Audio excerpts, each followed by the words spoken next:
Innal hamdalillah nahmaduhu wa nasta'inuhu wa nastaghfiruh wa na'udzu billahi min syururi anfusina wa min sayyiati a'malina may yahdihillahu fala mudilla lahu wa may yudlil fala hadiyalah. Asyhadu an la ilaha illallah wahdahu la syarikalah wa asyhadu anna Muhammadan abduhu wa rasuluh.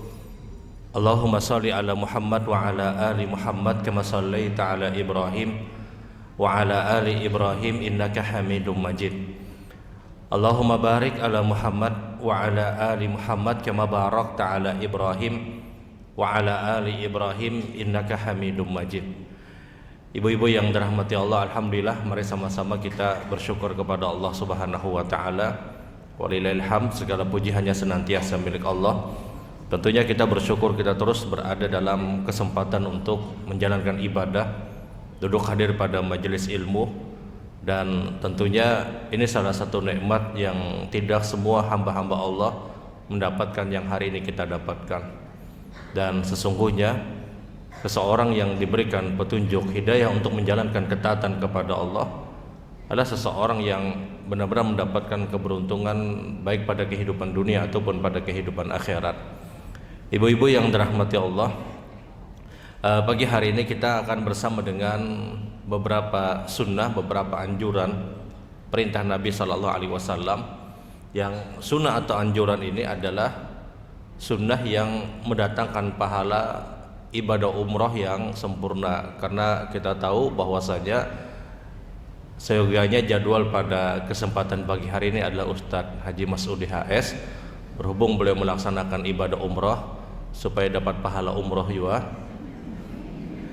kita akan bersama dengan amalan-amalan sunnah yang pahalanya itu sama seperti orang yang melaksanakan ibadah umrah. Namun jelas perbedaannya ada pada tawaf, ada perbedaannya pada sa'i dan tahallul. Sisanya sama, tetap mendapatkan pahala sebagaimana yang disebutkan Nabi Sallallahu Alaihi Wasallam. Paling tidak kata para ulama, ada beberapa amalan yang Rasul dengan jelas dan memastikan bahwasanya amalan tersebut adalah amalan yang memang persis dia mendapatkan pahala umrah yang sesungguhnya. Yang pertama jelas tentunya orang-orang yang berada di Madinah yang mereka pergi ke Masjid Quba, dan ini derajat yang tertinggi, derajat tertinggi. Kita tahu di antara satu hal yang biasa terjadi pada orang-orang yang pergi ke kota Madinah adalah mereka adalah orang yang biasa pergi ke Masjid Quba, dan kita tahu semua aktivitas ibadah yang terjadi di kota Madinah tidak ada kaitannya dengan ibadah umrah. Ibadah umrah itu adalah orang yang mulai pergi dari miqat kemudian menuju kota Mekah. Sementara semua aktivitas ibadah yang ada di kota Madinah tidak ada kaitannya dengan ibadah umrah. Tidak ada kaitannya dengan ibadah umrah. Orang itu kalau umrohan misalnya, dia langsung ke kota Mekah pun tidak masalah, kemudian langsung pulang. Tidak harus pergi ke kota Madinah, tidak harus pergi ke kota Madinah. Orang misalnya dia melaksanakan ibadah umrah, dia pergi dari Banjarmasin kemudian pergi ke Jakarta atau Surabaya misalnya, kemudian dia langsung menuju Jeddah dengan niatan ingin langsung menuju kota Mekah. Dia ambil miqat di Yalamlam di dalam pesawat. Sampai Jeddah dia langsung menuju kota Mekah. Selesai dia tawaf, selesai dia sa'i, kemudian dia balik misalnya, maka telah sah ibadah umrohnya. Karena Madinah tidak harus dia datangi. Tapi kenapa orang-orang Indonesia kita mengambil kesempatan untuk ibadah umroh? Tentunya untuk ziarah ke Masjid Nabawi dan ziarah ke makam atau ke kubur Rasul Sallallahu Alaihi Wasallam. Adapun umrohnya tidak mutlak harus menuju kota Madinah, tidak mutlak harus menuju kota Madinah. Terkadang mohon maaf sebahagian orang juga mengambil hadis Rasul Sallallahu Alaihi Wasallam yang sesungguhnya itu bukan hadis yang sahih. Seperti misalnya satu riwayat yang menyebutkan man shalla, barang siapa yang mengerjakan salat arba'ina 40 waktu salat, maka kutibalahu salasa bara'at, maka dicatatkan baginya 3 pembebasan. Bara'atu minan nar, wa bara'atu minan nifaq, wa bara'atu min adabil qabri. Katanya siapa yang melaksanakan salat 40 waktu di Masjid Nabawi, dicatatkan 3 pembebasan: bebas dari neraka Allah, bebas dari sifat munafik, dan bebas dari azab kubur. Hampir seluruh para ulama hadis menyebutkan hadis ini lemah. Kita sering mendengar istilah arbainan. Arba'in itu adalah 40, bahasa Arabnya adalah 40. Arba'in adalah 40. 40 waktu katanya. Maka sebahagian orang itu mengambil waktu 8 hari di Madinah. Karena 8 kali 5 waktu sholat itu 40. Sampat arba'inan jasiden. Kan sering kita dengar seperti itu. Supaya arba'inan. Arba'in itu adalah 40 waktu sholat. Artinya ketika 40 waktu sholat, 40 bagi 5 maka 8. Sehingga sebahagian orang melazimkan 8 hari di Madinah. 8 hari di Madinah untuk apa? Untuk mendapatkan keutamaan tadi. Namun seluruh atau mayoritas para ulama hadis menyebutkan hadis ini lemah. Hadis ini lemah. Rasul itu tidak pernah bersabda siapa yang sholat 40 waktu di Madinah dicatatkan 3 pembebasan. Yang disabdakan Rasulullah adalah man shalla arba'ina yauman la yudriku takbiratul ula ay takbiratul ihram kutiba lahu bara'atan minan nari wa bara'atun minan nifaq. Kata Nabi sallallahu alaihi wasallam, siapa yang melaksanakan salat 40 hari, bukan 40 waktu, 40 hari, yudrikuhu takbiratul ula, dia mendapatkan takbiratul ihram. Selama 40 hari dia terus mendapatkan takbiratul ihram. Artinya dia terus salat berjamaah dan dia dapatkan takbiratul ihram. Maka siapa yang mampu melakukan perbuatan tersebut tanpa pernah terputus, dicatatkan baginya 2 pembebasan, bebas dari neraka Allah dan bebas dari sifat munafik. Hadis ini sahih. Hadis ini sahih. Jelas lebih berat yang 40 hari daripada 40 waktu sholat. Jadi hadis yang sahih itu sebenarnya adalah bukan 40 waktu sholat, tapi 40 hari. 40 hari. 40 hari dan tidak pernah terputus. Jadi kalau misalnya 39 setengah hari, 39 hari terus dia mendapatkan takbiratul ihram, kemudian di hari yang ke-40 zuhur dia dapatkan, asar subuh dia dapatkan, zuhur dia dapatkan, asar kada dapat, diulangi lagi 40 hari. Diulangi lagi 40 hari. Karena syaratnya kata Nabi 40 hari dia mendapatkan takbiratul ihram. Baru terbebas dari 2 hal tadi, bebas dari neraka Allah dan bebas dari sifat munafik. Jadi bukan 40 waktu sholat. Para ulama hadis sekali lagi menyebutkan ini hadisnya dhaif, hadisnya lemah. Di mana sisi kelemahannya? Yang pertama adalah dia bertentangan dengan hadis sahih yang 40 hari. Yang kedua adalah siapa yang berani memberikan jaminan semua ahli Madinah mereka semuanya masuk surga? Karena di sana bubuhannya kada 8 hari lagi di Madinah, seumuran hidup dari lahir sampai mati. Siapa yang berani memberikan jaminan orang yang semua ada di kota Madinah itu masuk surga? Tidak ada yang berani memberikan jaminan. Alasan yang ketiga adalah kalau hadis ini sahih, kalau benar hadis ini sahih yang arbainan itu, maka semestinya alamatnya adalah Masjidil Haram, bukan Masjid Nabawi. Karena biar bagaimanapun Masjidil Haram dia lebih utama daripada Masjid Nabawi. Sementara Rasul tidak pernah bersabda berkaitan dengan arbainan di kota Mekah. Ini menunjukkan lemahnya hadis tersebut. Menunjukkan lemahnya hadis tersebut.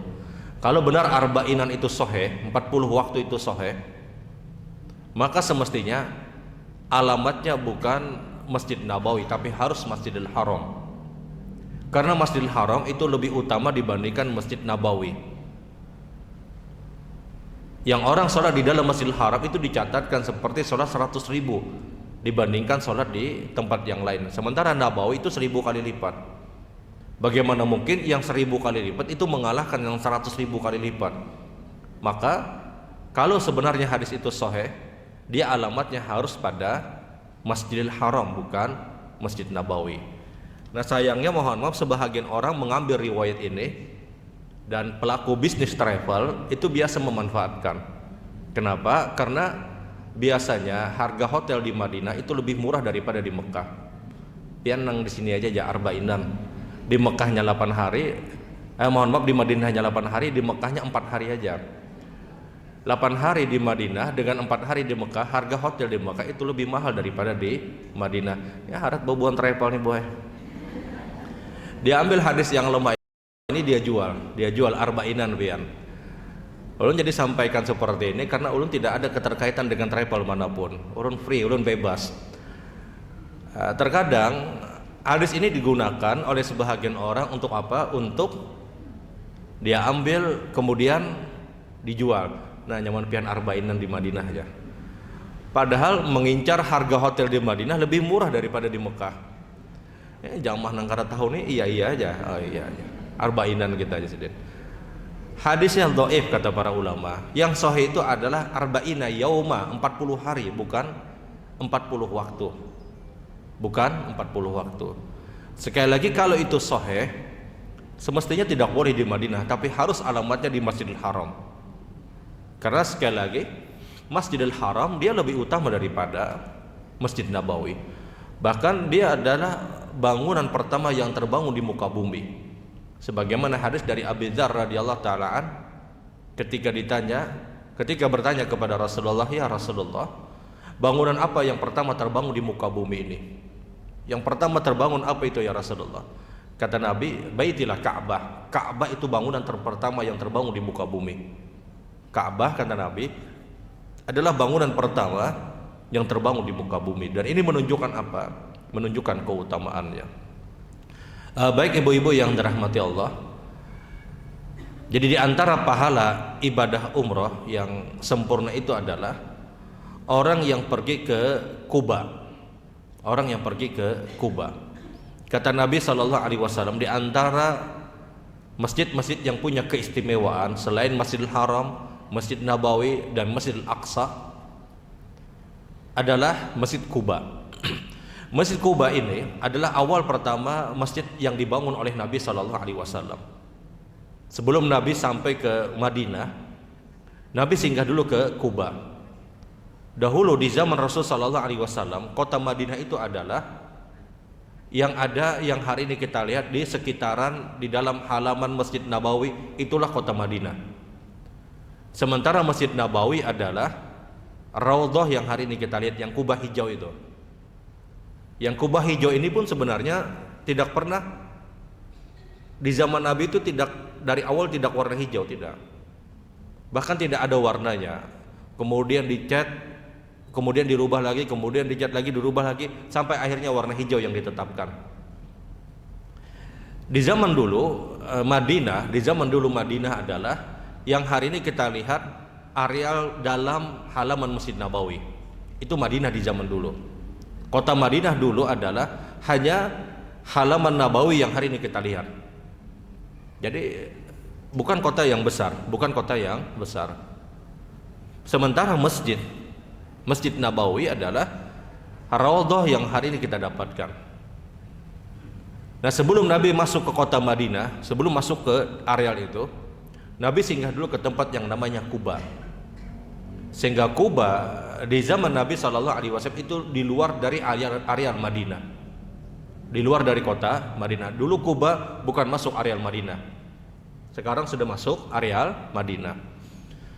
Singgahlah Nabi di areal Kuba. Kemudian Rasulullah membangun masjid. Setelah membangun Masjid Kuba, Rasulullah kemudian bersabda, "Man ata masjidal Kuba, man tatahhara fi baiti tsumma atal masjidal Kuba." Siapa yang bersuci dari tempat tinggalnya, kemudian dia mendatangi Kuba ini, kata Nabi, mendatangi Masjid Kuba ini, kemudian salat rakaatain, dia salat 2 rakaat, maka kata Nabi dicatatkan pahala umroh yang sempurna. Pahala umroh yang sempurna. Ini pahala umroh yang paling mendekati pahala umroh yang sebenarnya. Ini pahala umroh yang paling mendekati pahala umroh yang sesungguhnya. Jadi kalau siapapun yang diberikan kesempatan untuk pergi ke Madinah dan dia tinggal di Madinah, dia pergi ke Kuba. Untuk apa? Untuk dapat pahala umroh yang sesungguhnya. Dan biasanya travel itu memberikan jatah sekali biasanya. Nah, kalau travel satu kali ya sudah berangkat mandiri, berangkat sendiri. Kalau ada kesempatan, Dan Kuba itu biasa tutup jam kurang lebih jam 12 malam. Paling nyaman ke Kuba itu malam. Tidak padat, udaranya nyaman, pemandangannya bagus. Nah, ada gambar-gambar bagus di Kuba. Di Kuba itu luar biasa, bagus. Sekarang kita tahu pemandangannya bagus dan malam itu lebih nyaman dibandingkan pagi itu padat. Biasa ulun bawa jamaah itu waktu malam ke Kuba. Kita sewa mobil atau apa, kemudian berangkat. Yang satu orang ya dikenai kurang lebih 10 real PP. 10 real PP ya. Pahalanya besar. Biasanya kalau jatah dari travel itu cuman satu kali. Nah, ambil di malam-malamnya karena itu jauh lebih lapang, jauh lebih nyaman. 10 real PP dia dapatkan, kemudian dia dapat pahala umrah yang sesungguhnya. Nah, ini amalan yang pertama yang pahalanya hampir sama persis dengan orang yang umrah sesungguhnya. Amalan yang kedua adalah yang derajatnya lebih turun sedikit tapi tetap dapat pahala umrah yang sempurna adalah orang yang melaksanakan sholat syuruk. Sebagai catatan, syuruk itu beda dengan duha. Syuruk itu beda dengan duha. Di mana perbedaannya? Kalau syuruk dia berbatas hanya 2 rakaat. Sementara duha itu boleh lebih dari 2 rakaat. 2 rakaat, 4 rakaat atau berapa rakaat pun boleh. Tapi umumnya Nabi itu mengerjakan duha kalau tidak 2 rakaat, 4 rakaat. Jadi duha dengan syuruk itu berbeda. Harus kita bedakan mana syuruk dan mana duha. Perbedaan pertama adalah syuruk dia terbatas hanya 2 rakaat. Sementara duha dia boleh lebih dari 2 rakaat. Perbedaan yang kedua adalah duha dia lebih afdal di rumah, bukan di masjid. Lebih afdal itu di rumah kalau salat duha. Adapun syuruk menurut mayoritas pendapat para ulama dia dipersyaratkan di masjid.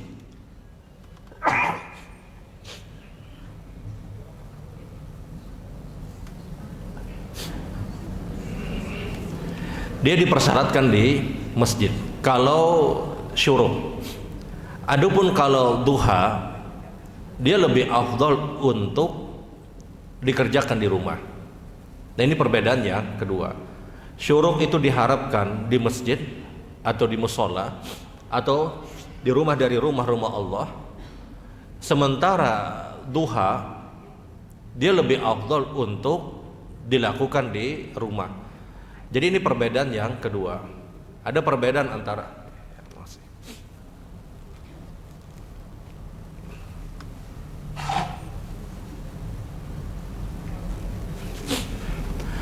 perbedaan yang kedua tadi adalah syuruk dia di rumah dari rumah-rumah Allah, entah di masjid ataupun musola. Sementara duha dia lebih diutamakan di rumah. Kemudian persyaratan yang ketiga, perbedaan yang ketiga adalah kalau syuruk orang tersebut dilazimkan untuk harus mengerjakan salat subuhnya berjamaah di masjid ataupun di musola. Sementara duha orang tidak berjamaah subuh pun tidak masalah, tidak disyaratkan. Kalau syuruk dia harus berjamaah di masjid ataupun di musola. Adapun duha tidak dipersyaratkan harus sholat subuhnya berjamaah. Orang kalau pada sembahyang subuh berjamaah, apakah boleh duha? Boleh. Tapi kalau syuruk dia dipersyaratkan. Makanya Nabi SAW bersabda, "Man qada ilal masjid," siapa yang pergi ke masjid, kemudian kata Rasulullah dia mengerjakan sholat subuh berjamaah, tsumma qa'ada yadhkurullah ta'ala, selesai sholat subuh berjamaah dia tunggu sampai munculnya matahari. Ketika dia menunggu, dia dalam keadaan beribadah. Beribadah di sini entah dia hadir pada majelis ilmu, entah dia baca Quran atau apapun yang dia kerjakan selama itu ketaatan. Ketaatannya durasinya antara selesai subuh sampai munculnya matahari. Ada ketaatan yang dia kerjakan. Makanya para ulama itu menyebutkan ketika kita mengerjakan subuh berjamaah kemudian menunggu sampai masuknya waktu syuruk, Yang paling sempurna itu adalah orang itu terus beribadah sampai masuknya waktu syuruk. Tapi apakah boleh di sela-sela antara waktu tersebut dia makan misalnya, makan untuk misalnya, atau makan bubur misalnya, takutan buburnya habis, makan dulu sih Din. Nah, apakah boleh orang yang seperti ini, apakah dia tetap mendapatkan keutamaan syuruk? Tetap dia dapatkan, selama dia bukan orang yang keluar dari masjid. Kalau dia sudah keluar dari masjid pada urusan-urusan dunia atau urusan-urusan yang dia memang ingin keluar dari tempat tersebut, maka telah gugur hukum syuruk bagi dia. Telah gugur hukum syuruk bagi orang ini. Sehingga dia tetap harus bertahan di masjid. Kemudian selesai itu dia masuk waktu syuruk, dia sholat 2 rakaat. Orang ini telah mencukupkan syarat syuruk. Sementara duha tidak disyaratkan harus seperti ini. Sehingga beda syuruk itu dengan duha. Perbedaan yang selanjutnya adalah syuruk, dia punya keutamaan dicatatkan pahala umrah yang sempurna. Sementara duha dicatatkan pahala seperti orang yang bersedekah sebanyak 360 kali. Inilah perbedaan dasar antara syuruk dengan duha. Kenapa ini perlu ulun sampaikan? Karena ketika selesai sholat subuh, kita menunggu waktu syuruk, kemudian ada isyarat berbunyi, isyarat jam berbunyi. Apakah ketika isyarat berbunyi kita boleh langsung sholat, atau kita tunggu dulu 5-10 menit baru kita kerjakan sholat? Di sini yang harus kita pahami adalah setiap isyarat itu berbunyi, jam atau apapun, alarm misalnya berbunyi, maka itu isyarat tanda sudah masuk waktu syuruk. Adapun menunggu 5-10 menit adalah orang yang memahami syuruk itu adalah duha. Larangan yang dilarang Nabi, jangan engkau sholat sampai munculnya matahari, kemudian tunggulah 1 atau 2 tombak berikutnya, maksudnya tunggu beberapa saat. Kita dilarang sholat ketika muncul matahari sampai kita menunggu waktu berikutnya kurang lebih 5 atau 10 menit. Yang dimaksud dilarang tadi adalah ketika mengerjakan duha, subhatul duha, awal duha itu dilarang. Berbunyi, kalau niatnya itu duha itu terlarang. Tapi kalau niatnya syuruk, itulah waktu syuruk. Nah, yang menunggu 5-10 menit ini adalah orang-orang yang mereka memahami itu adalah duha. Karena ketika awal muncul matahari itu belum masuk waktu duha, itu baru muncul masuk waktu syuruk. Tapi ketika sudah tulu, sudah matahari benar-benar muncul, maka barulah itu waktu duha.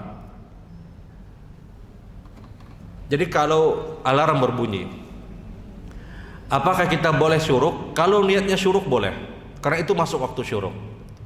Tapi kalau niatnya duha itu dilarang. Dia harus tunggu dulu beberapa menit, 5 menit atau mungkin 10 menit, baru dia kerjakan sholat 2 rakaat, yang itu adalah masuk awal duha.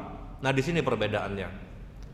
Tinggal apakah kita memahami apakah syuruk itu sama dengan duha atau berbeda. Kalau syuruk itu dipahami sama seperti duha, maka ketika alarm berbunyi dilarang untuk sholat.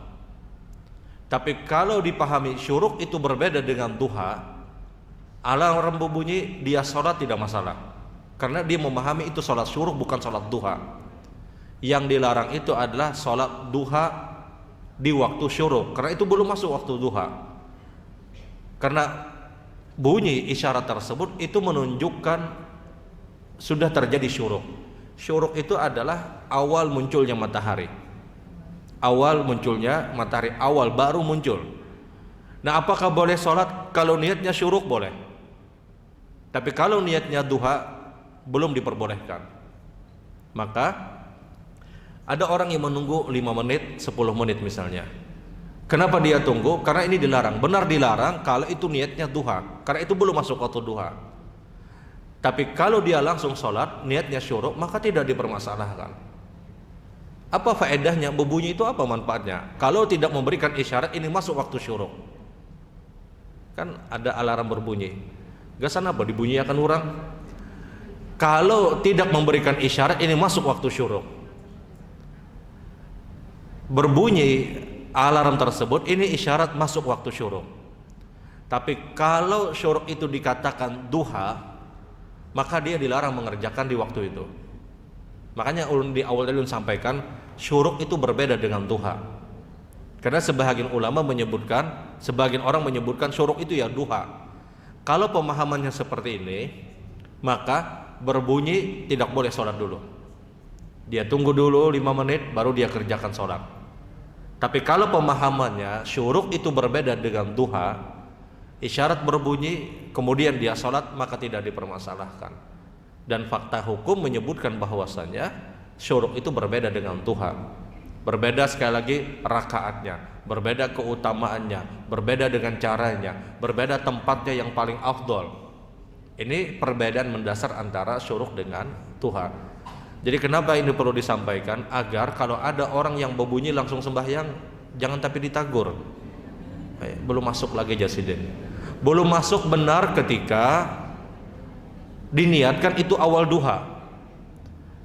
Tapi lalu niatnya syuruk, ya sudah masuk. Apa manfaatnya? Berbunyi tadi kesan apa?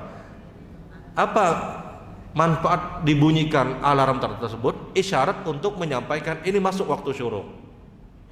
Tapi kalau tetap hendak menghadangi juga ada masalah. Syuruk misalnya tetap niatnya syuruk ada masalah, karena hukum syuruk tetap berlaku. Contoh, ada pengajian misalnya waktu subuh, ustadznya lawas mana berceramah sampai jam 7-an misalnya. Apakah boleh syuruk? Tetap boleh. Kenapa? Dia belum keluar dari masjid.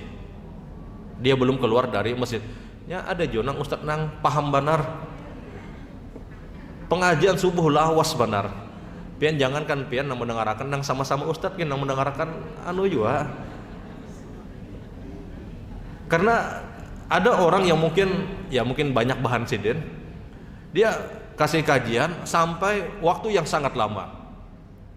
Nah, apakah tetap boleh syuruk? Tetap boleh. Kenapa? Karena posisinya belum keluar dari masjid dan dia sudah mencukupkan syarat-syarat syuruk tadi. Dia subuh berjamaah, kemudian dia tunggu sampai munculnya matahari. Ketika dia menunggu di dalam kondisi beribadah kepada Allah, hadir pada majelis ilmu, dia sudah cukupkan syaratnya.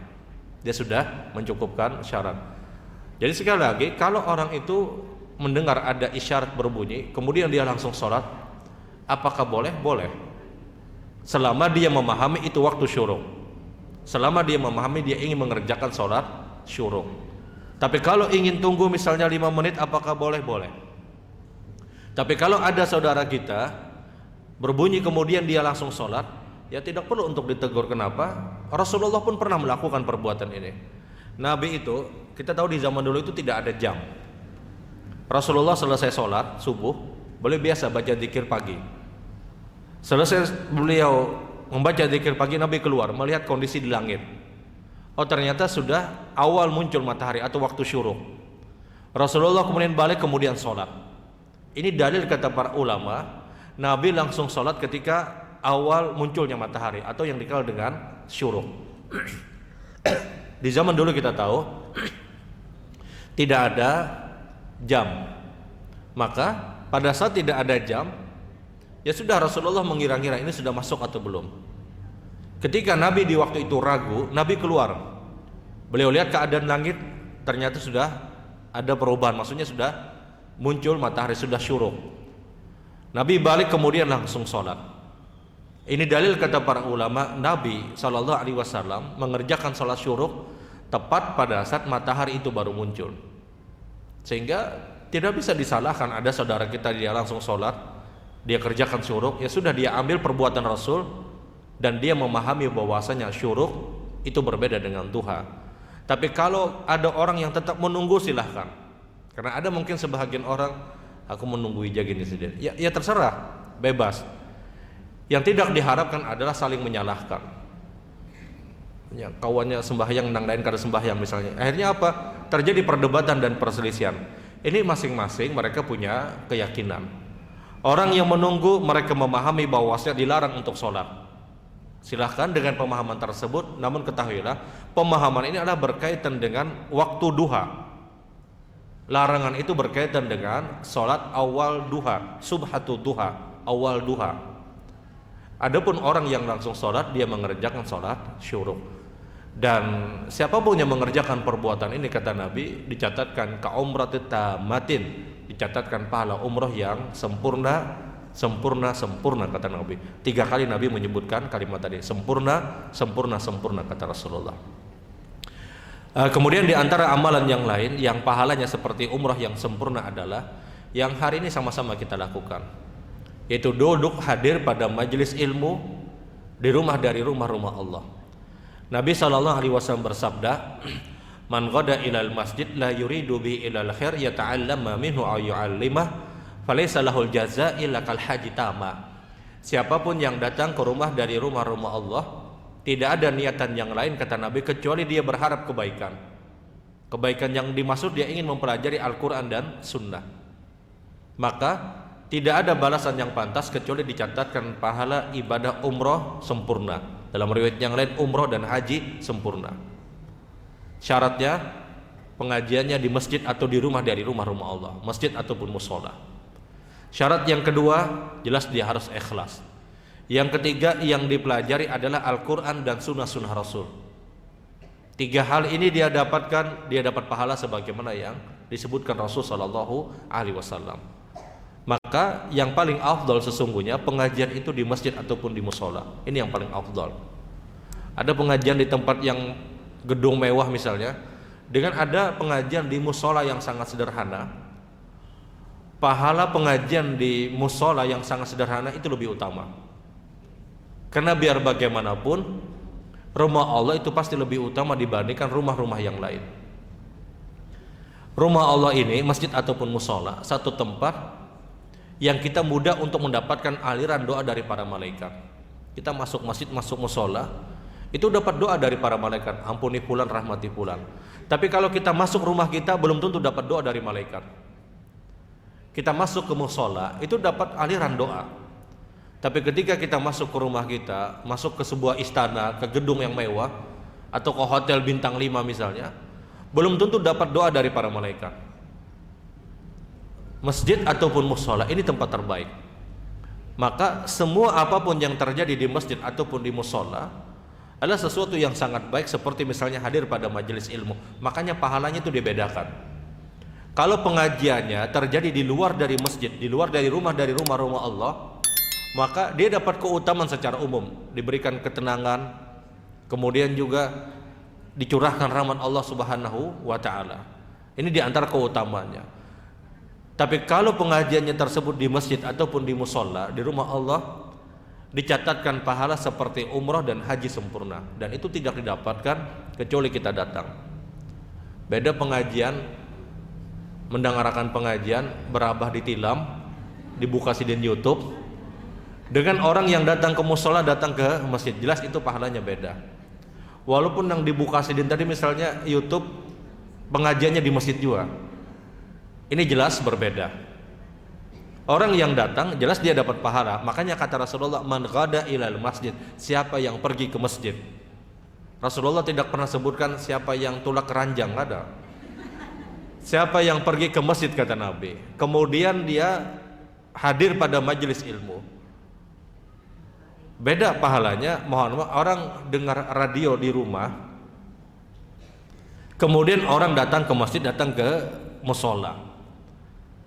Karena orang yang datang ini yang dicatatkan pahala seperti umrah dan haji sempurna, akan berbeda pahalanya. Kenapa? Karena sekali lagi ini salah satu keutamaan rumah dari rumah-rumah Allah.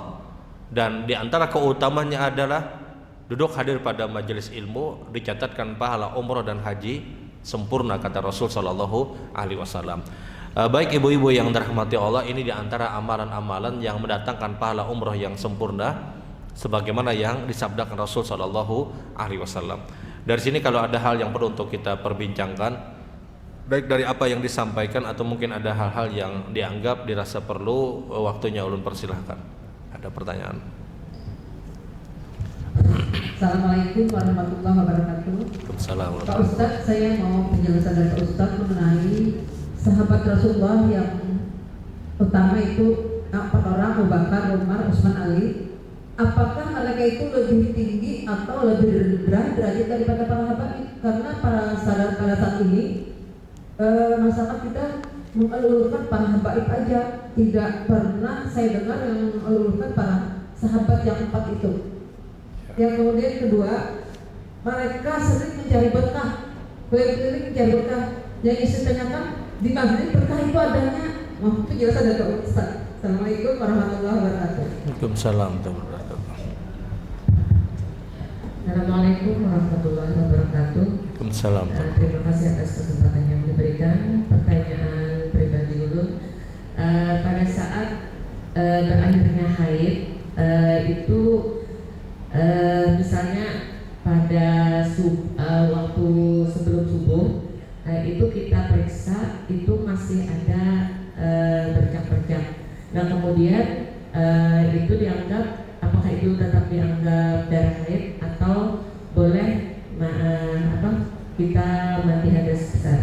Kemudian pada saat sekitar jam 7 itu kita ada periksa kembali dan itu kita memastikan bahwa tidak ada lagi bercak tersebut. Nah kemudian pada saat kita setelah mandi hadas besar itu apakah kita masih ada diwajibkan untuk mengqadha salat subuh, nah beserta sunat qobliyahnya. Dan kemudian pertanyaan yang kedua, pada salat berjamaah itu apa saja hal-hal yang diwajibkan kita bisa mengulang sholat. Nah jadi itu yang pertanyaan ulun. Atas jawaban dari Ustaz ucapkan terima kasih. Assalamualaikum warahmatullahi wabarakatuh. Waalaikumsalam. Assalamualaikum Ustaz. Waalaikumsalam. Saya mau nanya yang pertanyaan saya dulu yang belum Ustaz jawab. Kan waktu dekat kita berdoa itu waktu pas sholat itu pada waktu sujud dan yang sebelum salam dan tasawuf akhir itu saya mau waktu itu kan doanya kalau sujud kan di dalam hati nggak dilafazkan, tapi kalau tasawuf kata Ustaz sebelum salam itu harus dilafazkan. Dan contohnya doa seperti apa itu yang kita baik kita berdoa seperti itu. Apakah bisa berdoa dengan pakai bahasa Indonesia tapi dalam hati kayak gitu Ustaz, apa yang kita minta kita doakan. Terus saya mau bertanya juga masalah soal taufik dan ilham. Apa bedanya antara taufik dan ilham? Terus yang doa yang diijabah dan yang makbul itu apa Ustaz? Terima kasih Ustaz. Assalamualaikum warahmatullahi wabarakatuh. Waalaikumsalam.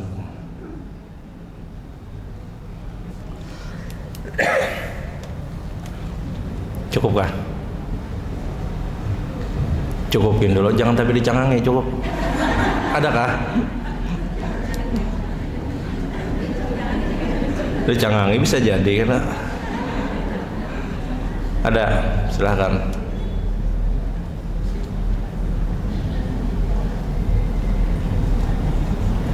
Assalamualaikum warahmatullahi wabarakatuh. Waalaikumsalam.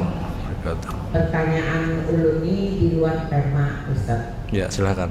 Nah ada kejadian yang nyata itu ada akad nikah di dalam masjid.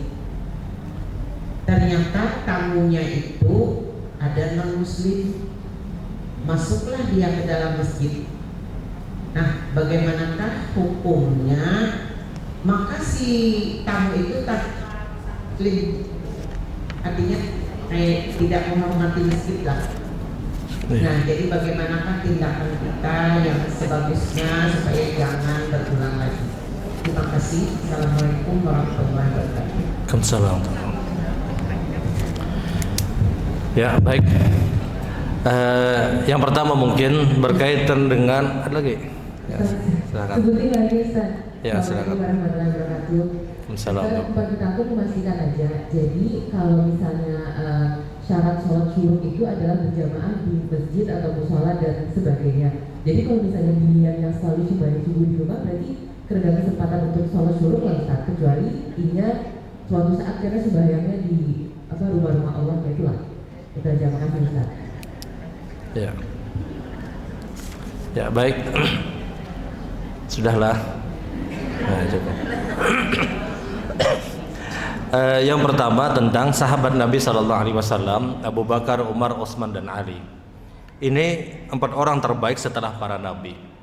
Rasul Shallallahu Alaihi Wasallam bersabda, "Khairun nas ba'dal anbiya Abu Bakrin, tsumma Umar, tsumma Utsman, tsumma Ali." Manusia terbaik setelah para nabi adalah yang pertama Abu Bakar, kemudian Umar, yang nomor 3-nya Utsman, yang nomor 4-nya adalah Ali, kata Rasulullah. Abu Bakar, Umar, Utsman, Ali fil jannah, kata Nabi. Abu Bakar, Umar, Utsman dan Ali pasti masuk surga, kata Rasulullah. Ini diantara sabda-sabda Rasul yang bicara tentang keutamaan 4 orang ini. Sehingga 4 orang ini diberikan gelar Khulafa Rasyidin. Apa itu khulafa? Pengganti Rasul. Mereka adalah khulafa, pengganti Rasul, Rasyidin al-Mahdiyin. Mereka, kata Rasulullah, nanti pengganti aku, mereka adalah orang-orang yang telah diberikan petunjuk dan orang-orang yang telah diberikan hidayah oleh Allah. Nah, 4 orang ini sekali lagi adalah 4 orang terbaik setelah para nabi dan setelah para rasul. Jauh derajatnya dibandingkan siapapun. Jauh dibandingkan derajatnya dari siapapun. Mohon maaf ya, habaib dan yang lainnya jelas kalah kualitas, dan itu pasti. Jangankan dibandingkan 4 orang ini, dibandingkan para sahabat yang biasa pun mereka tidak ada apa-apanya, sebagaimana sabda Rasul bahwasanya para sahabat itu diberikan gelar radhiyallahu anhum wa arda'an. Mereka adalah orang-orang yang diridhai oleh Allah dan mereka pun telah ridha kepada Allah Subhanahu wa taala. Tidak ada orang di dunia ini yang disematkan gelar radhiyallahu anhum kecuali para sahabat. Tidak ada orang yang diberikan gelar radhiyallahu anhum kecuali hanya para sahabat yang langsung diberikan oleh Allah Subhanahu wa taala. Sehingga sekali lagi ini jelas 4 orang sahabat yang terbaik.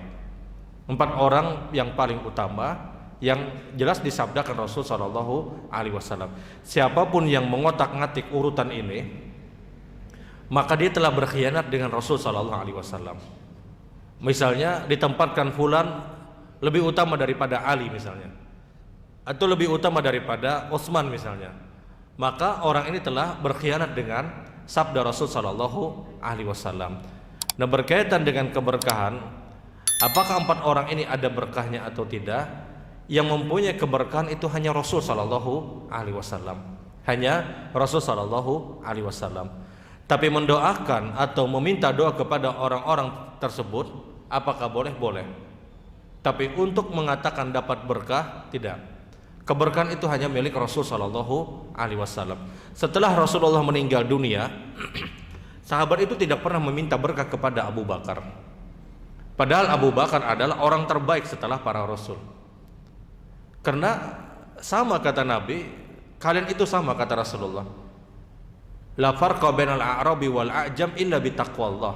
Tidak ada beda antara Arab ataupun bukan orang Arab kecuali hanya takwa kepada Allah, kata Nabi sallallahu alaihi wasallam. Dan ini jelas, tidak ada beda antara orang yang keturunan ataupun orang yang bukan keturunan kecuali hanya takwa kepada Allah Subhanahu wa taala. Kalau toh benar, kalau memang benar dan bisa dipastikan dan bisa dipertanggungjawabkan dunia dan akhirat, tidak ada kedustaan sedikit pun. Kalau memang benar ada orang itu memang punya garis keturunan, maka garis keturunan yang dia miliki tidak menjadikan orang ini pasti masuk surga. Abu Jahal itu keluarga Rasulullah juga. Abu Jahal itu keluarga Rasul sallallahu alaihi wasallam. Banyak keluarga Nabi yang tidak beriman kepada Rasul sallallahu alaihi wasallam. Sehingga yang membedakan itu, kata Rasulullah, adalah siapa yang paling bertakwa. Siapa yang punya ketakwaan lebih, maka dia lebih utama. Oleh karena itu, mohon maaf, tidak ada keberkahan kecuali hanya dimiliki Rasul sallallahu alaihi wasallam. Para sahabat itu cerita, setiap Nabi selesai berwudu, kami berebut untuk mengambil bekas air wudunya Rasul sallallahu alaihi wasallam. Setiap Nabi selesai berwudu, kami berebut, kata para sahabat. Tapi setelah Nabi meninggal dunia, tidak ada yang berebut untuk mengambil keberkahan dari Ali ataupun dari Fatimah. Fatimah jelas anak Rasul Shallallahu Alaihi Wasallam. Tidak ada sahabat-sahabat, istri-istri sahabat berebut setelah Fatimah berwudu mengambil air wudunya Fatimah. Ini orang yang paling dekat dengan Rasul Shallallahu Alaihi Wasallam. Sehingga kada perlu misalnya Mbak Tuntung Sidin Ma'anu di Kobokan misalnya berabut mengambil banyak kobokan Sidin misalnya. Fatimah itu tidak ada orang yang berebut dengan bekas air wudunya Fatimah. Ini anak Rasul Shallallahu Alaihi Wasallam. Karena setelah Nabi meninggal dunia, tidak ada sahabat yang saling mengambil keberkahan. Mereka beribadah, mereka menjalankan ketaatan sebagaimana apa yang memang diperintahkan. Sehingga sekali lagi, kalau kita bicara keberkahan, apa itu berkah? Berkah itu adalah al-khairatul lati la tuqta. Yang namanya berkah adalah kebaikan yang tidak pernah putus. Berkah itulah kebaikan yang tidak pernah putus. Dan tidak ada keberkahan dan tidak ada kebaikan yang terputus kecuali hanya dimiliki oleh Rasul Shallallahu Alaihi Wasallam. Sehingga sekali lagi tidak layak dan tidak ideal untuk mengutamakan seseorang yang mohon maaf jauh derajatnya dibandingkan para sahabat radhiyallahu taala anhum. Mungkin orang-orang yang seperti ini tidak punya kehendak untuk diutamakan, tapi orang-orang setelahnya yang benar-benar artinya berlaku berlebihan. Makanya Rasulullah boleh menyebutkan iyyakum wal ghulu fa innal ghulu ahlaka man kana qablakum. Hati-hati kalian dari sesuatu yang berlebihan. Karena sesuatu yang berlebihan itulah yang menjadikan kalian dibinasakan oleh Allah Subhanahu wa taala. Jadi sekali lagi tidak ada keberkahan kecuali hanya dimiliki oleh Rasul sallallahu alaihi wasallam. Bahkan setelah Nabi meninggal tidak ada orang yang berebut untuk mengambil air wudunya Fatimah. Air wudunya Fatimah saja tidak ada yang berebut, apalagi kobokannya Fatimah. Fatimah itu kita tahu anak Rasul sallallahu alaihi wasallam. Pewaris tunggal Rasul sallallahu alaihi wasallam. Tapi tidak ada sahabat-sahabat yang memperebutkan karena mereka paham bahwasanya keberkahan itu hanya ada pada jasad Rasul sallallahu alaihi wasallam. Wallahu a'lam. Baik, pertanyaan yang berikutnya adalah seorang yang dalam keadaan haid selesai kemudian masih ada bercak dan yang lainnya, bagaimana kaidah haid? Kemudian haid berhenti jam 7, apakah harus diqadha salat subuhnya atau qobliyah subuhnya? Kaidah haid adalah kalau di awal itu belum mendapatkan darah haid, di awal belum mendapatkan darah haid, hanya flek saja, itu bukan haid. Artinya dia tetap sholat, dia tetap beribadah sebagaimana biasa sampai benar-benar datang darah haid. Kalau sudah datang darah haid, maka dia harus tidak boleh untuk sholat dan yang lainnya. Kemudian selesai haid, tersambung dengan flek, artinya haidnya habis, kemudian ada flek berikutnya. Flek yang datang setelah haid itu dihukumi haid. Tapi kalau haidnya berhenti, kemudian dia bersih sehari, besoknya keluar flek, maka besoknya ini yang keluar flek tidak dihukumi haid. Sebagaimana pernyataan Aisyah, kunna la nadri al-qadrah was-sufra, kami tidak menganggap flek yang datang setelah haid itu adalah haid. Muncul flek tapi bukan darah haid, apakah itu haid? Belum, dia tetap sholat. Kemudian muncul darah haid, baru sudah dihukumi darah haid. Bersambung darah haid ini dengan flek, haidnya berhenti tapi masih ada flek besok-besoknya. Yang bersambung ini tetap dihukumi haid, dia tidak boleh sholat. Tapi kalau selesai haidnya dia bersih, kemudian besoknya keluar flek, maka yang besok yang keluar flek ini tidak dianggap haid, karena dia sudah terpisah dengan bersihnya dia selama 1 hari. Jadi yang setelahnya itu jangan dianggap haid. Sebagaimana pernyataan Aisyah, ini kaidah mudah untuk memahami apakah flek itu haid atau tidak. Kalau dia tersambung dengan haid, maka itu haid. Kalau dia tidak tersambung dengan haid, dia sudah bersih, sholat misalnya besok yang muncul flek, maka flek tidak dianggap haid. Tidak dianggap haid sebagaimana pernyataan Aisyah radhiyallahu taala. Orang yang dia asalnya haid, kemudian dia dapatkan di waktu subuh mungkin masih haid, kemudian di jam 7 pagi dia dapatkan bersih. Apakah dia mandi kemudian dia mengqadha subuhnya atau tidak? Tidak perlu. Kenapa? Karena dia tidak yakin apakah ketika itu dia masih haid atau tidak. Tetap dihukumi dia haid. Berbeda keadaannya, dia tahu dia sudah bersih, misalnya di waktu sore, tapi dia tunda mandinya di waktu maghrib, maka dia harus qadha sholat asarnya, karena dia sudah sadar dan tahu bahwasanya dia sudah bersih di waktu asar. Karena jam mandi jam madang malam, menuntung akan sinetron ya sidin, tuntung sinetron hanya sidin mandi. Selesai mandi, apakah orang ini harus qadha asar? Dia harus qadha asar. Kenapa? Karena dia tahu dia sudah bersih. Kesalahannya adalah dia tidak mandi. Dia sudah tahu dia sudah bersih tapi dia tidak mandi, maka dia harus qadha. Nah, berbeda kasus dengan yang ditanyakan tadi. Dia tidak tahu apakah bersih atau tidak. Tahu-tahu didapatkan ternyata jam 7 sudah bersih.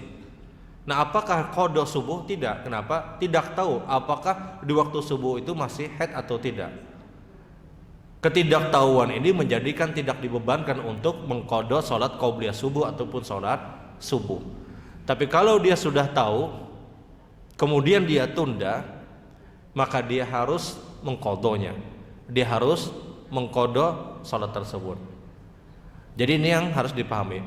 Sampai para ulama itu menyebutkan, kalau ada orang yang dia bersih di waktu zuhur, dia tunda salat zuhurnya, karena dulu aja sudah, tahu-tahu datang haid, tahu-tahu datanglah haid kepada dia, maka apakah dia harus qadha nanti setelah dia bersih subuh zuhur yang dia tinggalkan tadi?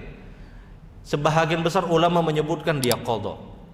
Kenapa? Dia tunda, dia tidak kerjakan zuhur tersebut karena dia tunda tadi. Dia tahu dia bersih, dia tunda zuhur karena aja sembahyang zuhur insiden. Adzan zuhur sudah masuk, kemudian dia tunda. Tahu-tahu ketika dia akan sholat, dia dapatkan haid. Paham pula, dia dapatkan haid. Sehingga apa? Dia tidak jadi mengerjakan zuhur karena dia dapatkan haid. Sebahagian besar ulama menyebutkan kalau dia sudah bersih nanti dia qadha zuhur yang dia tinggalkan. Kenapa? Karena semestinya dia bisa mengerjakan zuhur, tapi dia tunda. Dia tunda, pada saat dia tunda ternyata dia dapatkan zuhur. Karena ini kasus mirip seperti orang yang menunda mandi sampai masuk waktu sholat berikutnya. Dia sudah tahu dia bersih, dia tunda. Dia tunda mandinya sampai masuk waktu sholat berikutnya. Orang yang seperti ini harus qadha. Maka kalau yang seperti ini qadha, yang sebelumnya pun juga harus qadha juga kata para ulama. Kenapa? Karena semestinya dia bisa untuk mengerjakan sholat, tapi dia tunda. Ketika dia tunda, dia dapatkan kenyataan dia haid. Maka nanti setelah bersih dia qadha menurut pendapat jumhur ulama wallahu a'lam. Baik, pertanyaan yang selanjutnya adalah kapan kita harus mengulang sholat berjamaah kita? Kalau sholat kita tersebut dihukumi tidak sah, maka kita harus mengulang. Contoh, ada orang sholat kemudian dia tertawa, lagi sembahyangnya tertawa sorangan. Apakah dia mengulang? Dia harus mengulang. Dia harus mengulang. Karena kadang ada orang yang sholat keingatan nang dahulu-dahulu, ini tertawa sorangan. Orang aja bingungnya tertawa. Model yang seperti ini, apakah dia mengulang? Dia mengulang sholatnya. Tapi kalau hanya tersenyum saja, dia tidak perlu untuk mengulang. Kapan orang itu dikatakan tertawa? Ketika keluar 2 huruf kata para ulama. Ketika keluar 2 huruf, maka orang ini dikatakan tertawa dan dia mengulang sholatnya. Dia batal dan dia mengulang sholatnya. Kemudian di antara perkara yang menjadikan orang ini harus mengulang sholatnya adalah ketika dia tidak mendapatkan syarat sah sholat. Contoh, dia sholat tapi dia lupa dia adalah orang yang belum berwudu. Kadingat wudu sih deh. Kemudian dia sholat. Selesai sholat baru dia sadar, tadi belum berwudu jadi. Maka apakah dia ulang sholatnya? Dia ulang. Kenapa? Karena berwudu syarat sah sebelum sholat. Kemudian di antara hal yang orang itu harus mengulang sholatnya kapan? Ketika salah arah kiblat. Ketika salah arah kiblat. Dia sholat ternyata arah kiblatnya berbeda. Maka apakah dia harus mengulang? Dia harus mengulang selama dia masih punya waktu untuk mengulang. Tapi kalau dia sudah tidak punya waktu untuk mengulang, maka tidak perlu untuk mengulang. Contoh, dia kerjakan sholat subuh misalnya. Tahu-tahu selesai sholat subuh, hampir zuhur baru sadar ternyata arah kiblatnya salah. Maka apakah dia mengulang? Dia tidak perlu mengulang. Kenapa? Sudah habis waktunya. Tapi kalau dia masih punya waktu untuk mengulang, dia ulang. Sebagaimana para sahabat radhiyallahu taala anhum, mereka itu pernah melaksanakan sholat isya berjamaah. Karena ketika itu pulang dari safar, sehingga mereka sholat. Dan di tengah kegelapan pada saat di waktu malam itu, sebahagian sahabat bikin kelompok masing-masing. Satu kelompok mereka sholat. Kata Rasulullah, bikin isyarat kemana arah kiblat kalian, karena ketika itu gelap. Kelompok yang lain bikin kelompok lagi, kemudian sholat, kemudian dia berikan isyarat. Keesokan paginya di waktu subuh baru terlihat ternyata arah kiblatnya salah. Maka dilaporkan kepada Rasulullah, ya Rasulullah, kita salah arah kiblatnya. Maka kata Nabi, tidak masalah, karena fastamma wajhullah. Setiap kita menghadap ke arah manapun, itulah wajah Allah, kata Nabi. Orang yang salah arah kiblat sampai masuk waktu sholat berikutnya tidak perlu untuk mengulang. Tapi kalau salah arah kiblat dan dia mengetahui mengetahui keadaan tersebut sebelum habis waktu sholatnya, dia harus mengulang. Dia harus mengulang. Kemudian di antara hal yang menjadikan orang itu harus mengulang sholatnya adalah ketika dia dapatkan sesuatu yang najis di pakaiannya misalnya, maka dia harus mengulang selama dia masih punya waktu untuk mengulang. Dia sholat ternyata dia dapatkan najis, maka dia ganti pakaiannya, dia ulang lagi. Ini di antara perkara-perkara yang orang itu harus mengulang sholatnya, wallahu alam. Baik, pertanyaan yang berikutnya, berdoa pada saat sujud apakah boleh dengan bahasa Indonesia di dalam hati? Hukumnya boleh. Kita berdoa di dalam sujud dengan bahasa apapun boleh. Tapi catatannya itu tidak dilafadzkan, tidak dia ucapkan, cukup di dalam hati. Karena Nabi itu melarang, kata Rasulullah, la tasihu salata fiha min kalamin nas. Jangan engkau berbicara apapun di dalam sholat kecuali hanya zikir sholat.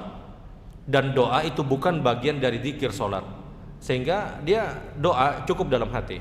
Hendak pakai bahasa Indonesia, mau pakai bahasa apapun silahkan, itu hukumnya boleh. Tapi kalau dilafadzkan, maka itu yang dilarang. Diucapkan, itu dilarang. Setelah kita baca zikir sujud misalnya, baik yang subhana rabbi a'la atau yang subhanakallahumma rabbana wa bihamdika allahumma ighfirli, selesai kita lafadzkan, kemudian kita langsung doa. Doa dengan apapun yang kita minta. Tidak perlu untuk kita memuji Allah, bersalawat kepada Rasul, tidak perlu. Kenapa? Karena itu dalam hati. Maka langsung meminta permintaan kita. Apakah boleh diucapkan kalau doanya bahasa Arab? Tetap terlarang. Misalnya dia doa Rabbana atina fid dunya hasanah wa fil akhirati hasanah wa qina adzabannar. Apakah boleh berdoa pada saat sujud? Tetap terlarang. Cukup dalam hati, tidak dilafadzkan. Semua doa, entah itu bahasa Arab ataupun bahasa Indonesia, ataupun doa yang diambil dari Al-Quran atau doa yang diambil dari hadis Rasul, tetap dalam hati kalau dalam sujud. Adapun ketika di tasyahud akhir, maka itu dilafadzkan. Namun pelafadzan ini, pengucapan ini hanya doa yang pernah diajarkan Nabi, bukan doa bebas. Di antara doa yang diajarkan Nabi adalah kalimat Allahumma hasibni hisaban yasira, atau Allahumma inni a'udzubika minal ma'thami wal maghram. Kita bacaan tasyahud akhir itu wajibnya 3. At-tahiyatulillah, salawat kepada Rasul, kemudian doa di 4 perlindungan. Itu wajib dibaca. Ya Allahumma inni a'udzubika min adzabil jahannam wa min adzabil qabri wa min fitnatil mahya wal mamat wa syarri fitnatil masih dajjal. Ini wajib dibaca. Yang meninggalkan satu dari 3 model bacaan ini, dia harus sujud sahwi ketika di tasyahud akhir. Contoh, kita tasyahud akhir, imam sudah salam, assalamualaikum warahmatullahi, assalamualaikum warahmatullahi. Kita belum membaca Allahumma inni a'udzubika min adzabi jahannam, tahu-tahu ikut salam. Orang ini harus sujud sahwi. Dia harus tuntaskan dulu bacaannya. Kita kalau belum selesai membaca, jangan salam. Hanyar at-tahiyatulillah, imam sudah salam, imamnya laju benar misalnya, saking lajunya kadang-kadang lagi disasahi. Kita baru at-tahiyatulillah wassalatu wa thayyibat, tahu-tahu imam assalamualaikum warahmatullahi, assalamualaikum warahmatullahi. Apa yang kita lakukan? Apakah kita salam? Tidak. Kita selesaikan bacaan at-tahiyat, selesaikan salawat kepada Rasul, selesaikan doa di 4 perlindungan. Ini wajib dibaca. Siapapun yang menghilangkan satu dari 3 model bacaan ini, dia sujud sahwi. Dia harus sujud sahwi. Nah, kalau kita sudah selesai membaca 4 perlindungan tadi, baru sunnah untuk berdoa. Allahumma hasibni hisaban yasira misalnya. Atau Allahumma inni a'udzubika minal ma'sami wal maghram. Ya Allah, hamba berlindung kepada Engkau dari perbuatan dosa dan hutang. Nabi itu sampai berlindung dari hutang, karena hutang ini ngalih benar. Hutang ini menjadikan yang asalnya orang itu dekat bisa menjadi jauh gara-gara hutang. Hutang ini banyak menyebabkan terjadi perselisihan. Kalau kau hidup ini jangan sampai berhutang. Ya kalau kau berhutang juga diukur mampu atau tidak. Rasul itu sampai berlindung dari yang namanya hutang, karena hutang ini berat. Ini perkara muamalah yang diremehkan sebagian kaum muslimin, yang berakibat besar pada kehidupan akhirat. Masalah hutang ini sampai Rasulullah itu berlindung. Bayangkan, Rasul itu berlindung ditempatkan di dalam sholat. Kenapa? Karena hutang ini berat. Hutang ini menjadikan orang itu yang asalnya jujur bisa bekeramput. Maka amun sekali bekeramput terus. Dia sekali berdusta, dia terus akan berdusta. Karena hutang ini berat. Makanya Rasul menyebutkan berlindung kepada Allah dari yang namanya hutang. Hidup ini jangan standar biasa aja. Jangan kita hidup ini mendahulukan keinginan daripada keperluan kita. Ngarannya hendak terus. Tapi perlu atau tidak? Sekeperluan kita saja, sederhana, ya sudah selesai. Jangan ketika kita hidup, kita mengejar gaya hidup. Gaya hidup ini kadang-kadang disasahi. Kita tidak akan pernah bisa untuk menyelesaikan gaya hidup. Lifestyle ini berat. Yang sederhana, yang penting kau makan, kemudian cukup ini dan yang lainnya, ibadah, ya sudah selesai. Makanya Rasul Shallallahu Alaihi Wasallam sekali lagi beliau sampai berlindung dari yang namanya hutang. Dan itu ditempatkan Rasul di tasyahud akhir, menunjukkan apa ini perkara yang sangat dihindari oleh Rasul Shallallahu Alaihi Wasallam. Jadi doa ketika tasyahud akhir itu diucapkan selama doanya dari Rasul Shallallahu Alaihi Wasallam. Tapi kalau bukan dari Rasulullah, yang tidak pernah dipraktekkan Nabi di dalam salat beliau, tidak boleh diucapkan. Misal doa Rabbana atina fid dunya hasanah, ini diajarkan Allah, diajarkan Rasul. Tapi apakah boleh kita baca pada saat tasyahud akhir? Tidak. Karena Rasul tidak mencontohkan untuk diucapkan. Tapi kalau dalam sujud Nabi perintahkan secara umum, perbanyak doa kata Nabi. Silahkan berdoa apapun kata Rasulullah. Tapi dengan catatan cukup di dalam hati agar apa? Agar tidak terkena larangan Rasul Sallallahu Alaihi Wasallam. Wallahu a'lam. Baik, pertanyaan yang selanjutnya. Jam berapa sudah, Bu? Lewat kada? Ini ulun berhutang nih nah. Ini ulun selesaikan. Beda doa antara mustajab dengan makbul. Mustajab itu berkaitan dengan doa permintaan dunia. Makbul itu berkaitan dengan urusan akhirat. Semua doa yang berkaitan dengan akhirat pasti kita dapatkan. Contoh, ya Allah ampuni hamba, pasti diampuni. Ya Allah rahmati hamba, pasti dapat rahmat. Sampai ada orang, ya Allah wafatkan hamba dalam keadaan husnul khotimah, dia dapatkan husnul khotimah selama dia sudah mencukupkan syarat-syarat doa. Adapun doa yang berkaitan dengan urusan dunia belum tentu kita dapatkan. Contoh, ya Allah berikan hamba kesehatan, belum tentu dapat sehat. Boleh jadi dia diuji dengan sakit, tapi setiap doa yang kita minta itu pasti bermanfaat. Doa pada urusan dunia ada 3 kemungkinan. Kemungkinan yang pertama dikabulkan sesuai harapan kita. Kemungkinan yang kedua dialihfungsikan pada nikmat yang lain. Kita tidak dapat apa yang kita minta, tapi diberikan kenikmatan yang lain yang tanpa sadar itu hasil dari doa yang kita minta kepada Allah Subhanahu wa taala. Kemungkinan yang ketiga sebagai penghapus dosa kita dan sebagai pahala pada kehidupan akhirat. Doa yang berkaitan dengan urusan dunia ada 3 kemungkinan. Doa yang berkaitan dengan urusan akhirat itu pasti kita dapatkan, sehingga dikenal dengan istilah makbul. Sementara doa pada urusan dunia dikenal dengan istilah mustajab, diijabahi oleh Allah Subhanahu wa taala. Wallahu alam. Baik, pertanyaan yang selanjutnya adalah apakah boleh seorang kafir masuk ke dalam masjid ketika menghadiri akad nikah? Terlarang. Tetap hukumnya terlarang. Innama ya'muru masajid man amana billah. Kata Allah Subhanahu wa taala, orang yang layak masuk masjid, orang yang layak memakmurkan masjid adalah orang-orang yang hanya beriman kepada Allah dan hari akhir. Orang kafir dilarang masuk ke dalam masjid. Orang non-muslim itu dilarang untuk masuk ke dalam masjid. Terlarang.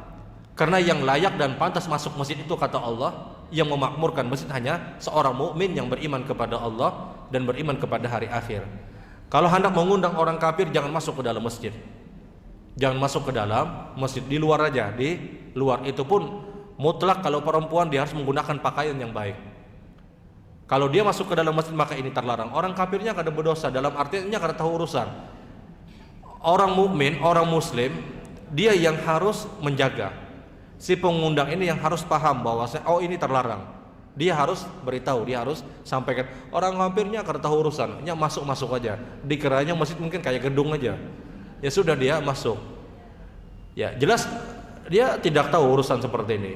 Maka kita yang punya acara itu dipilih, diundang atau tidak. Kalau ingin diundang tapi tidak masuk ke dalam masjid, ditempatkan di luar, wallahu alam. Baik, pertanyaan yang terakhir mungkin ada berkaitan dengan syarat syuruk. Kalau dipersyaratkan itu harus di masjid dan salat subuh berjamaah, maka seorang perempuan di rumah dia tidak mendapatkan kesempatan. Dia tetap dapat kesempatan sebagaimana keumuman hadis Rasul. Kata Rasul, salatnya seorang perempuan di rumah itu lebih baik. Rasulullah itu pernah menyebutkan, la tamnu ima'akumul masajid wa buyutahunna khairul lahunna. Jangan engkau larang seorang perempuan pergi ke masjid. Dia boleh pergi ke masjid, tapi salatnya mereka di rumah itu lebih utama. Dalil ini yang digunakan pendapat para ulama, walaupun perempuan tidak syuruk, tapi selama dia adalah, kalau ke masjid dia syuruk misalnya, kemudian dia di rumah tidak bisa menjadikan dia mengerjakan syuruk, tetap dia dapat pahala syuruk, karena di rumah mereka lebih utama. Syarat ini yang menghalangi mereka untuk tidak bisa mengerjakan syuruk. Maka apakah perempuan tetap dapat pahala? Tetap dapat pahala, dengan catatan kata para ulama, ketika dia ke masjid dia adalah orang yang mengerjakan syuruk. Tapi kalau di masjid aja kadang mengerjakan syuruk, di rumah hendak juga dapat pahala syuruk misalnya, ya tidak bisa. Orang yang dapat pahala syuruk juga adalah dia kalau ke masjid dia syuruk, kemudian ketika tidak ada pengajian menjadikan dia harus sholatnya di rumah. Misal di rumahnya dia menghalangi dia untuk mengerjakan syuruk, apakah dia dapat pahala syuruk? Dia dapat, karena kata Rasulullah, rumah mereka lebih pantas. Tapi kalau ada perempuan dia pergi ke masjid, di masjid sini kada syuruk juga, tahu-tahu misalnya di rumah hendak dapat pahala syuruk, maka dia tidak akan dapatkan. Giliran ke masjid dia tidak mengerjakan, giliran di rumah aku hendak syuruknya sidin, maka jelas dia tidak mendapatkannya. Jadi harus dilihat apa yang dia lakukan sebelumnya. Ini yang dimaksud hadis Rasul, buyutahunna khairul lahunna, rumah mereka lebih pantas dan lebih baik. Maka semua apapun yang terjadi di masjid yang perempuan ini tidak bisa mengerjakannya, karena di rumah dia tetap dapat pahala, dengan catatan ketika dia pergi ke masjid dia pun adalah orang yang mengerjakan syuruk tadi. Nah, ini yang harus kita pahami. Baik ibu-ibu yang dirahmati Allah, mungkin ini yang ulun sampaikan di kesempatan pagi hari ini. Mohon maaf. Kita akhiri dengan kafaratul majlis. Subhanakallahumma bihamdik asyhadu an la ilaha illa anta astaghfiruka wa atubu ilaik. Assalamualaikum warahmatullahi wabarakatuh.